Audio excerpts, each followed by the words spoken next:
Alors Amandine D, tu participes lors de plusieurs journées et soirées au festival Littérature Trip, etc. Qui se déroulera à Lille, Roubaix, Prix chez Verlingave en avril.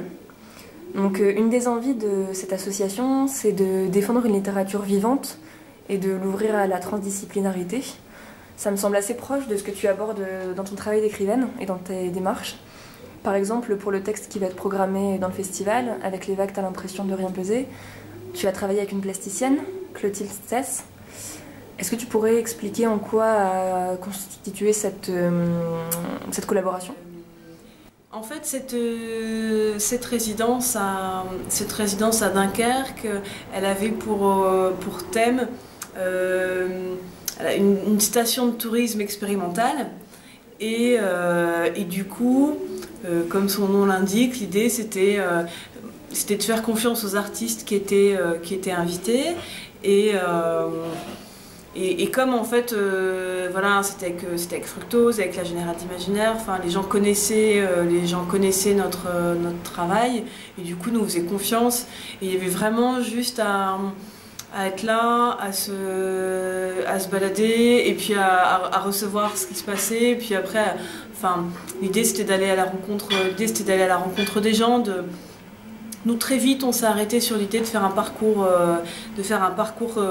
touristique, mais qui soit pas dicté évidemment par quelque chose qui pourrait ressembler à une démarche d'office de tourisme. En fait, nous vraiment, on a pris une carte de Dunkerque, on a choisi un endroit, on a mis au hasard le doigt sur la carte, et puis on s'est rendu là-bas. Et on a discuté avec quelqu'un sur place, et c'est cette personne qui induisait en fait le prochain lieu à visiter. Et du coup, on s'est très vite débarrassé en fait, on a très vite rendu au hasard, ce qui à mon avis est la seule façon de faire dans ces cas-là. On a laissé le hasard guider en fait nos pas, et puis pas faire. Enfin voilà, on avait ce protocole-là et on n'a pas cherché plus. Et voilà. Et du coup, ça a donné lieu à des textes et à des gravures, du coup, de Clotilde Stess. Et ensuite, on a... Enfin, c'était vraiment bien parce qu'il y avait... du coup, il y avait nos deux visions, on avait des discussions, la façon d'aborder les gens changeait aussi... par rapport à la gravure, Clotilde, ça pouvait être de l'ordre du portrait, mais ça pouvait être aussi par rapport à un élément de détail que la personne aurait livré dans son témoignage. Et puis, et on pouvait aussi aller vers des endroits qui, elle, la touchaient artistiquement, et se dire, bah tiens, là, on pourra rencontrer, là, essayons de rencontrer quelqu'un ici. Enfin, et ensuite, l'idée, c'est que, bah, du coup, pendant la restitution, les gens avaient un livret avec les gravures et entendaient en fait. Moi, je mettais en voix les témoignages des personnes qu'on avait rencontrées sur le Dunkerquois en fait. Pour ce texte, tu utilises aussi la première personne, comme dans beaucoup de tes autres textes, sauf que cette fois, il semble que c'est pas la voix de l'auteur. Où se fait ton travail d'écrivain en restituant la parole d'autrui en fait ? En fait, il y a vraiment... j'ai vraiment essayé d'entendre en fait les histoires, enfin qu'à travers les petites histoires, il y ait voilà, l'histoire avec un grand H. Et forcément, on peut faire confiance aux personnes pour que, évidemment, à un moment on l'entend. Enfin, je veux dire, chaque singularité est porteur d'une histoire. Enfin, Dunkerque, par exemple, avec la Seconde Guerre, qui a été détruite pendant la Seconde Guerre, etc. Ça, c'est des choses qui forcément, à un moment, vont rejaillir dans le discours des gens, parce que les gens, ils sont porteurs de cette histoire-là. Et puis, évidemment, enfin, des choses plus attendues comme le carnaval, etc. Mais en fait, on n'a pas à avoir peur des clichés, parce qu'en fait, c'est plus des clichés à partir du moment où les gens vous en parlent avec eux, leur expérience de l'intérieur, ou pas mal de récits d'enfance, en fait, aussi liés à ces événements-là. Et en fait, moi, mon boulot d'écrivaine, là, je l'ai vu plutôt en essayer de traquer en fait la langue des personnes. Parce qu'évidemment, les entretiens, ils durent assez longtemps, donc moi, je mets pas tout, j'ai pas tout gardé. J'ai pu reconstruire pour qu'au niveau du récit, ce soit plus logique, parce qu'évidemment, les gens, ils libèrent un flot de paroles, et c'est très bien comme ça, en fait. Et du coup, moi, j'ai pu reconstruire un peu. Puis après, ça a vraiment le grand plaisir de ce travail-là, en fait, c'est de chercher l'image, de chercher l'expression. Qui va du coup qui va mettre du corps en fait aux expériences quoi. Et du coup moi j'ai l'impression que du coup c'est un peu l'œil et l'oreille de l'auteur qui vont surtout veiller à garder ces éléments très précieux du discours en face en fait, et puis de le mettre en lumière. Après on est vraiment dans des histoires partagées en fait. Je peux pas évidemment c'est pas des textes que j'ai écrits moi, c'est des textes que j'ai accueillis en fait, et du coup c'est pas la même chose évidemment quoi. Et donc cette résidence-là, c'était pas la première fois que tu travaillais avec d'autres artistes, notamment venant d'autres disciplines. Tu travailles par exemple régulièrement avec la musicienne Sasso. Voilà. Et est-ce que l'approche transdisciplinaire est particulièrement importante pour toi? Est-ce que ça te semble être un moyen aussi de décloisonner la littérature qui subit parfois une image un peu figée et renfermée sur elle-même? Bah oui, et puis en fait moi du coup, j'ai effectivement je suis auteur et du coup il y a des livres qui existent, mais il y a aussi ce travail déjà de décloisonnement par rapport à la déclamation, à la lecture publique. Il y avait déjà cette recherche-là. Après, je suis très heureuse qu'il y ait des livres qui existent, mais je pense vraiment que le livre, il peut être aussi porté par des lectures. Enfin, moi, c'est quelque chose que moi, personnellement, j'adore, entendre des textes lus à voix haute.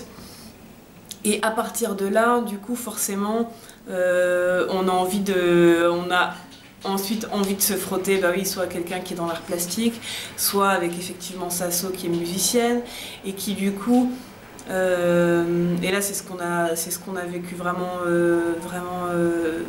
souvent ensemble, c'est que de fait la musique va m'aider à moi aussi respirer autrement, dire les textes autrement, et faire en sorte que vraiment il y a d'un côté le livre et puis après vraiment le côté plus lecture publique ou lecture concert, et que ce soit vraiment finalement des objets, des moments différents, parce que à partir du moment où j'invite quelqu'un à m'accompagner dans les mots, déjà je modifie l'équilibre qui existait en fait, et ça c'est super agréable en fait, c'est vraiment et puis aussi très concrètement moi j'en avais aussi un peu assez d'être seule en fait pour déclamer ou pour faire des restitutions. J'avais envie, j'ai aussi travaillé avec un trio qui s'appelle Les Encombrantes, et c'est super agréable d'être plusieurs sur scène, de partager cette aventure-là ensemble, et c'est vrai que qu'en travaillant avec d'autres artistes, je m'offre aussi ce plaisir-là d'occuper l'espace ensemble et puis de partager ces aventures-là quoi. D'ailleurs, j'ai remarqué que pour les festivals, ce serait pas toi qui lirais les textes. Oui. Alors pourquoi, et est-ce que tu as déjà connu cette expérience-là d'entendre tes textes lus par d'autres personnes? Alors, par rapport à la question de pourquoi ce choix, ça faut demander Aurélie Olivier, hein, c'est elle qui propose ça. Je pense que c'était une façon pour elle de nous rendre disponibles à l'entretien après avec l'autre auteur François Beaune. J'ai l'impression que l'idée c'était que les auteurs soient pleinement disponibles parce qu'en plus on s'interviewe mutuellement avec l'autre auteur, ce qui est aussi une démarche plus originale, et que du coup elle voulait nous libérer en un sens de la lecture quoi. Moi c'est comme ça que j'ai compris les choses. Et les comédiens sont complètement autonomes de choisir le texte, voilà, les textes qui leur paraissent intéressants. Enfin. Et après, oui, j'ai déjà vécu dans le cadre à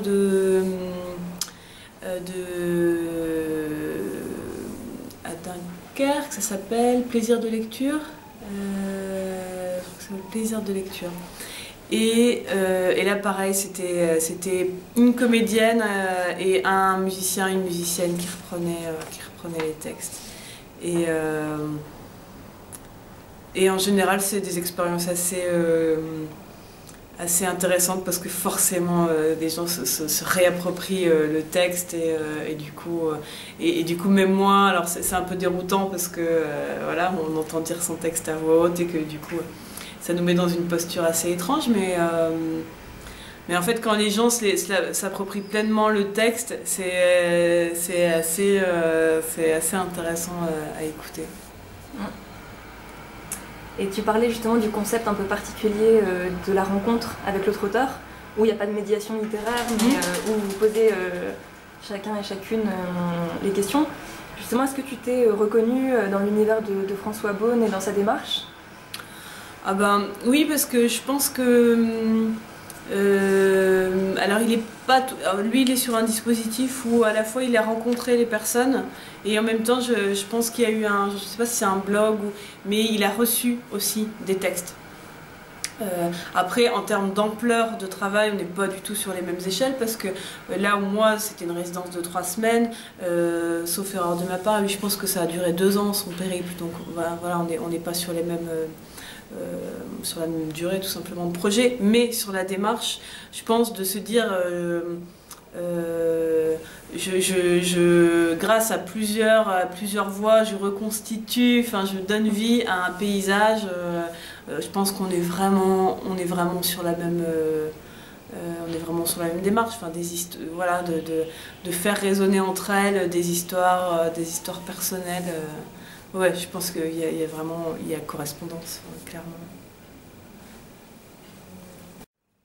Alors tu avais déjà abordé les thématiques de l'espace, du territoire, notamment dans Du Bulgum et des hommes, qui est, si je ne me trompe pas, ton premier livre publié à La Contre-Allée. Oui. Et donc dans ce livre-là, notamment tu analyses la manière dont la ville nous façonne, nous contraint à certains comportements. Avec toujours pas mal d'ironie. Donc ça peut aussi entrer quelque part dans la problématique, enfin dans la thématique plutôt du festival, qui est celle du voyage, mais pensée au-delà des clichés qui sont véhiculés à son égard. Donc tu dis avoir toujours été assez fascinée par la thématique de la ville. Donc voilà, est-ce que tu pourrais parler un petit peu de ça, en fait, la manière dont tu abordes ça dans tes livres ? Mais en fait, dans Du Bulgum et des hommes, on peut aussi imaginer ça comme un peintre, une peintre qui se promènerait dans la ville et puis qui ferait des petites esquisses en fait, des paysages ou de situations qu'il ou qu'elle observe. Et en fait, c'est finalement parce que là, effectivement, je parle de la ville de l'intérieur en fait, qui est pas du tout une ville qui est inconnue, mais qui pour autant offre à l'imaginaire, en fait, de par des observations qui ont ému ou qui ont choqué, qui ont mis en colère, ou à partir de ce moment-là, en fait, il y a quelque chose qui se met en place de l'ordre de l'imaginaire ou de la fantaisie, et du coup, c'est une manière pour ce personnage de se dégager, enfin, des contraintes du coup, des contraintes que tu as évoquées en fait, en termes de ouais, qui sont en termes d'espace, effectivement, mais qui sont aussi en termes de langage, enfin, parce qu'il y a un peu des incursions dans le néolangage et de ce qu'on de ces nouvelles thématiques qu'on voudrait nous faire intégrer, et du coup c'est une espèce de sursaut fantaisiste pour se réapproprier, les lieux et rester bien éveillé en fait. Est-ce qu'il y a des moments dans le livre aussi où en effet, tu utilises des termes qui aujourd'hui sont des concepts et qui avant étaient juste naturels. Il y a ça aussi d'ailleurs avec les vagues, où à un moment tu dis il n'y avait pas d'écologie avant, comme si, enfin voilà, tu détournes en fait tous ces termes-là, et beaucoup dans Du Bulgum et des Hommes, où il y a quelques chapitres qui se déroulent comme un conseil municipal notamment, où voilà, c'est vraiment comme si c'était des grands concepts, alors que finalement c'est du naturel, mais qui avec la ville un peu technique, un peu administrative, s'est transformé en des grandes idées, quoi. Ah ouais. Ouais, et puis parce que c'est un emballage comme ça, assez des endroits où vivre, enfin, c'est à la base des concepts contre lesquels a priori on peut pas, enfin, je veux dire à qui on n'aurait rien à reprocher a priori, et qui sont quand même finalement assez qui contiennent beaucoup d'injonctions en fait, et qui du coup délimitent très clairement, qui posent des frontières en fait très claires, et puis c'était très ludique aussi d'aller chercher ces mots-là, et puis de jouer avec, parce que c'est enfin justement le fait qu'ils sont à la fois énormes et creux, donc en fait c'est assez jouissif de jouer avec ces concepts-là en fait. Justement, quand tu parles de frontières, de contrôle, on voit aussi, enfin j'ai l'impression en tout cas en te lisant, que le contrôle du corps aussi c'est assez présent dans tes textes. Donc à la fois dans Du Bulgum et des Hommes, où il y a un passage où il y a un homme qui dit il est interdit de s'affaler ici, enfin une injonction comme ça à être un peu droit, même les bancs, enfin cette injonction à être droit, et ça m'a fait penser aussi en fait à et puis ça fait bête d'être triste en maillot de bain. J'ai l'impression que dans ces deux textes-là, il y a le contrôle du corps qui est abordé. Ouais, effectivement, dans Du Bulgum et des Hommes, il y a le contrôle du corps. Enfin, à partir du moment où finalement on décide que la ville sera une carte postale, et ben du coup nous autres habitantes devons vraiment faire de gros efforts pour correspondre à l'image qui est attendue de nous. Enfin, d'où l'ironie et après il y a aussi un vrai aspect, mais plus par rapport au mobilier urbain, enfin, notamment par rapport aux bancs qui finalement, alors c'est des bancs sur lesquels il faut s'asseoir mais pas trop longtemps, parce que se reposer c'est pas non plus squatter, et du coup voilà, on essaie de réfléchir à un mobilier qui répondrait à ces contradictions en fait, et après et puis ça fait bête d'être triste en maillot de bain. Il y a l'idée des injonctions sur le corps qui sont présentes dès l'enfance en fait, parce que là pour le coup c'est une petite fille et qui finalement on parle d'un accident, et puis finalement tout ce qu'on pense à lui dire c'est bon voilà, faut que tes chaussettes soient propres si jamais les pompiers doivent arriver, hein, parce que finalement du coup il y a quelque chose le focus se déplace complètement en fait, et c'est absurde et angoissant quand même, hein, pour cette petite fille. Et après, aussi dans ce texte-là, il y a aussi plus, mais par rapport au corps des femmes en fait, à la façon dont le corps des femmes doit être contenu. Et doit surtout, pareil, ne pas déborder. Il y a toujours cette idée voilà, il faut un corps qui se tient, un corps contenu, un corps qui est du coup contrôlé, quoi. Et c'est voilà, c'est à l'intérieur de nous, et c'est aussi l'extérieur qui doit être tenu en laisse en fait. Dans ce texte, donc dans ce dernier texte que tu as publié, il y a un passage justement d'où provient le titre, où tu parles d'une expérience quand tu étais enfant, où tu pars à la plage et où finalement tu as un rapport un peu déceptif aux vacances, parce que tu t'attendais à de l'exotisme, du nouveau, et finalement tu te retrouves à manger le même pain et le même beurre que chez toi. Est-ce que c'est aussi une manière de déconstruire les clichés autour des vacances, du voyage et du nouveau que c'est censé apporter? Ouais, alors c'est une manière de dire, je pense que le voyage se mange aussi, enfin, du coup il doit y avoir, je pense que la déception de cet enfant c'est elle voudrait finalement qu'il n'y ait aucun élément qui lui rappelle la maison, parce que quand même on est parti en voiture et qu'on a fait 80 bornes pour arriver à la plage, donc ça doit être nouveau. Et derrière, il y a aussi le côté où on est à la plage, donc ce qui vaut les règles qui prévalent d'habitude, en fait là on a le droit de les transgresser parce que en fait on est en voyage, et que donc en voyage on a le droit de faire des choses qu'on fait pas d'habitude. Et on a le droit de rompre avec les habitudes, en fait. Et je pense que c'est ça la revendication de cette petite fille. Et je pense que c'est aussi quelque chose qui est moteur quand on voyage. Voilà, c'est juste se déplacer et puis changer son quotidien, en fait, quoi. Donc comme cette petite fille gourmande, ça porte sur la nourriture, mais voilà, on pourrait le traduire de plein de façons différentes, en fait. Et c'est peut-être de la surinterprétation, mais c'est vrai que le titre aussi, il me fait penser à la fois il me fait penser quelque part à une injonction des vacances à être heureux.